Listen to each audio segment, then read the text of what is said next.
Warahmatullahi wabarakatuh. Anigu waxaan badan xashashaa. Maanta waxaan wadaan 5 eray oo xigmadaysan oo aad wax ka faa'iidi doontaan. Okay, ku soo dhawaada videogeena cusub.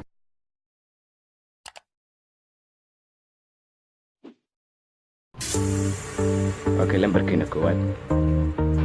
Wanaaji xidhiidhka aad Ilaahay la leedahay.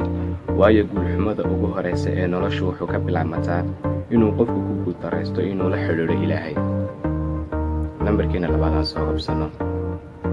Guuldarradu waxay ka bilaabmataa maalinta aad isku daydid in aad raali gelisid dadka oo dhan. Lambarkeena saddexaad. Ma dhici karto in aad gaartid guul wax ku ool ah adigoo aan kufin oo aan kicin marar badan. Okay, lambarkeena afaraad.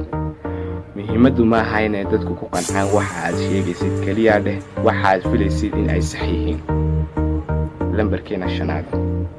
Qaladku mar kasta uu bato guul waad ku dhowdahay, maxaa yeelay qalad kasta cashar buu ku yahay. Okay, waxaan filayaa 5 eray ka faa'iidi doontaan. Maanta videogayga ay ku dhameystireen. Fadlan dad videoga ka heshay like, share, comment intaba jumlad ahaan isiya. Fadlan saad ula socotid videoda cusubna subscribe saar si aniga igu noqoto dhiirigelin. Wassalaamu calaykum warahmatullahi wabarakatuh.